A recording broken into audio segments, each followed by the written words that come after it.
Olá, tudo bem com vocês? Hoje, dia 329 da nossa leitura da palavra, nós vamos ler os capítulos 7 ao 9 do livro de 1 Coríntios. Vamos à leitura? Capítulo 7. Questões sobre o casamento. Quanto ao que vocês me escreveram, é bom que o homem não toque em mulher. Digo que por causa da imoralidade, cada homem tenha a sua esposa e cada mulher tenha o seu próprio marido. Que o marido conceda à esposa o que lhe é devido, e também de igual modo a esposa ao seu marido. A esposa não tem poder sobre o seu próprio corpo, e sim o marido, e também de igual modo o marido não tem poder sobre o seu próprio corpo, e sim a esposa. Não se privem um ao outro, a não ser talvez por mútuo consentimento, por algum tempo, para se dedicarem à oração. Depois, retomem a vida conjugal para que Satanás não tente vocês por não terem domínio próprio. E digo isso como concessão e não como mandamento. Gostaria que todos os homens fossem como eu. No entanto, cada um tem de Deus o seu próprio dom, um na verdade de um modo, outro de outro. E aos solteiros e às viúvas, digo que lhes seria bom se permanecessem no estado em que também eu vivo. Mas se não conseguem se dominar, que se casem, porque é melhor casar do que arder em desejos. Aos casados, ordeno não eu, mas o Senhor, que a mulher não se separe do marido. Mas se ela se separar, que não se case de novo ou que se reconcilie com seu marido, e que o marido não se divorcie de sua esposa. Aos outros digo eu, não o Senhor, se algum irmão estiver casado com uma mulher não crente, e esta concorda em morar com ele, não se divorcie dela. E se uma mulher estiver casada com um homem não crente, e este concorda em viver com ela, que ela não se divorcie do marido. Porque o marido não crente é santificado no convívio da esposa, e a esposa não crente é santificada no convívio do marido crente. Se não fosse assim, os filhos de vocês seriam impuros, porém agora são santos. Mas se o não crente quiser separar-se, que se separe. Em tais casos, não fica sujeito à servidão nem o irmão, nem a irmã. Deus chamou vocês para viverem em paz. Pois você, ó mulher, como sabe se salvará o seu marido? Ou você, ó marido, como sabe se salvará a sua mulher? Uma vida conforme o chamado de Deus. No mais, cada um ande segundo o que o Senhor lhe concedeu, conforme Deus o chamou. É isto que ordeno em todas as igrejas. Foi alguém chamado estando circunciso? Não desfaça a circuncisão. Foi alguém chamado estando incircunciso? Não se faça circuncidar. A circuncisão em si não é nada.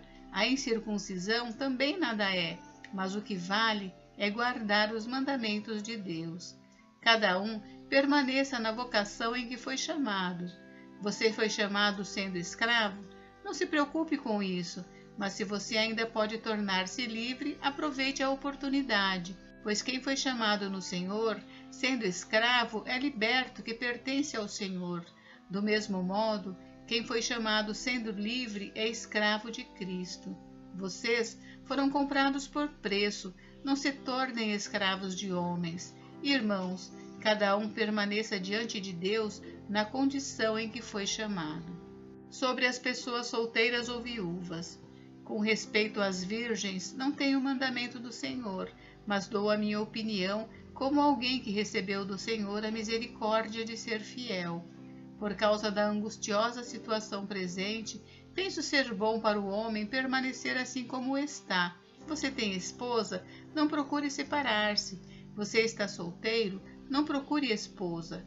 Mas se você casar, não estará pecando. E também se a virgem se casar, não estará pecando.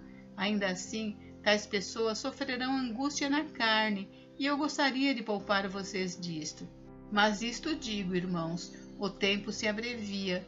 Por isso, de agora em diante, não só os casados sejam como se não fossem casados, mas também os que choram como se não chorassem, os que se alegram como se não se alegrassem, os que compram como se nada possuíssem, e os que se utilizam deste mundo como se não fizessem uso dele, porque a aparência deste mundo passa.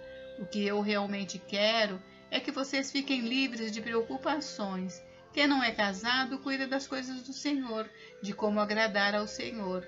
Mas o que se casou cuida das coisas do mundo, de como agradar a esposa, e assim está dividido. Também a mulher, tanto a viúva como a virgem, cuida das coisas do Senhor para ser santa, assim no corpo como no espírito. Mas a mulher casada se preocupa com as coisas do mundo, de como agradar ao marido. Digo isto para o próprio bem de vocês, não para impor limitações, mas tendo em vista o que é decente, e para que vocês possam se consagrar ao Senhor sem distração alguma.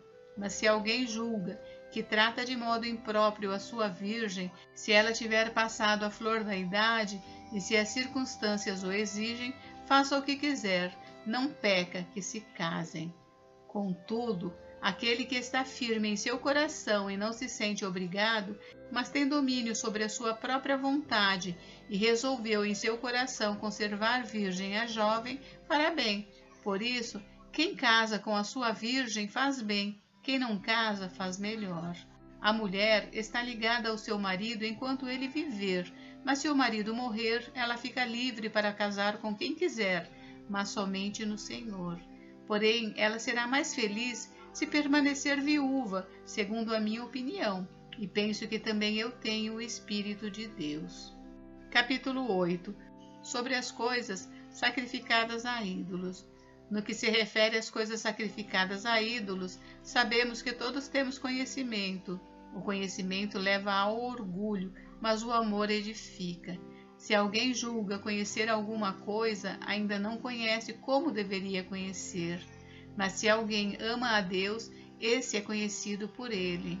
Quanto a comer alimentos sacrificados a ídolos, sabemos que o ídolo por si mesmo nada é no mundo e que não há senão um só Deus. Porque ainda que existam alguns que são chamados de deuses, quer no céu ou sobre a terra, como há muitos deuses e muitos senhores, para nós, porém, há um só Deus, o Pai, de quem são todas as coisas e para quem existimos, e um só Senhor, Jesus Cristo, por meio de quem todas as coisas existem e por meio de quem também nós existimos. Entretanto, nem todos têm esse conhecimento. Alguns, acostumados até agora com o ídolo, ainda comem desses alimentos como se fossem sacrificados a ídolos, e a consciência destes, por ser fraca, vem a contaminar-se. Não é a comida que nos torna agradáveis a Deus, pois nada perderemos se não comermos, e nada ganharemos se comermos. Mas tenham cuidado para que essa liberdade de vocês não venha de algum modo a ser tropeço para os fracos, porque se alguém enxergar você que tem conhecimento, sentado à mesa no templo de um ídolo, será que a consciência do que é fraco não vai ser induzida a participar de comidas sacrificadas a ídolos? E assim, por causa do conhecimento que você tem, perde-se o irmão fraco pelo qual Cristo morreu, e deste modo, pecando contra os irmãos, ferindo a consciência fraca que eles têm, é contra Cristo que vocês estão pecando. E por isso, se a comida serve de escândalo ao meu irmão, nunca mais comerei carne, para que não venha a escandalizá-lo. Capítulo 9. A liberdade e os direitos do apóstolo Paulo. Será que eu não sou um homem livre? Não sou apóstolo? Não vi Jesus, nosso Senhor? Por acaso vocês não são fruto do meu trabalho no Senhor? Se não sou apóstolo para outros, certamente o sou para vocês, porque vocês são o selo do meu apostolado no Senhor. A minha defesa diante dos que me questionam é esta: será que nós não temos o direito de comer e beber? Será que não temos o direito de levar conosco uma mulher crente como esposa, como fazem os demais apóstolos, os irmãos do Senhor e Cefas? Ou será que somente eu e Barnabé temos de trabalhar para viver? Quem é que vai à guerra às suas próprias custas? Quem planta uma vinha e não come do seu fruto? Ou quem apacenta um rebanho e não se alimenta do leite do rebanho? Será que eu digo isso apenas como homem?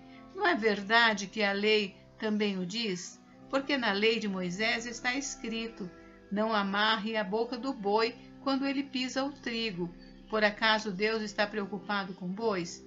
Será que não é certamente por nossa causa que ele está dizendo isso? É claro que é por nossa causa que isso está escrito, pois quem lavra deve fazê-lo com esperança, e o que colhe deve fazê-lo na esperança de receber a parte que lhe é devida. Se nós semeamos entre vocês as coisas espirituais, será muito recolhermos de vocês bens materiais? Se outros participam desse direito sobre vocês, não o temos nós em maior medida? Entretanto, não fizemos uso desse direito. Pelo contrário, suportamos tudo para não criarmos qualquer obstáculo ao Evangelho de Cristo. Vocês não sabem que os que prestam serviços sagrados se alimentam do próprio templo e que os que servem ao altar participam do que é oferecido sobre o altar? Assim também o Senhor ordenou aos que pregam o Evangelho que vivam do Evangelho. Eu, porém, não tenho feito uso de nenhuma dessas coisas, e não escrevo isto para que assim se faça comigo. Preferiria morrer a deixar que alguém me tire esta glória. Se anuncio o Evangelho, não tenho de que me gloriar, pois sobre mim pesa essa obrigação, porque ai de mim se não pregar o Evangelho. Se eu faço de livre vontade, tenho recompensa, mas se eu faço por obrigação, é porque uma responsabilidade me foi confiada. Nesse caso, qual é a minha recompensa? É que, anunciando o Evangelho, eu o apresente de graça, para não me valer do direito que ele me dá. Porque, sendo livre de todos, fiz-me escravo de todos, a fim de ganhar o maior número possível. Para com os judeus, fiz-me como judeu, a fim de ganhar os judeus. Para os que vivem sob o regime da lei, como se eu mesma assim vivesse, para ganhar os que vivem debaixo da lei, embora eu não esteja debaixo da lei. Aos sem lei, como se eu mesmo o fosse, não estando sem lei para com Deus, mas debaixo da lei de Cristo, para ganhar os que vivem fora do regime da lei. Fiz-me fraco para com os fracos, a fim de ganhar os fracos. Fiz-me tudo para com todos, a fim de por todos os modos salvar alguns. Tudo faço por causa do Evangelho, para ser também participante dele. Vocês não sabem que os que correm no estádio, todos na verdade correm, mas um só leva o prêmio? Corram de tal maneira que ganhem um prêmio. Todo atleta em tudo se domina, aqueles para alcançar uma coroa corruptível, nós, porém, a incorruptível. Assim corro também eu, não sem meta, assim luto, não como desferindo golpes no ar, mas esmurro o meu corpo e o reduzo à escravidão, para que, tendo pregado a outros, não venha eu mesmo a ser desqualificado. Gente, encerramos por hoje, mas amanhã tem mais. Fiquem com Deus, Deus abençoe vocês. Até amanhã.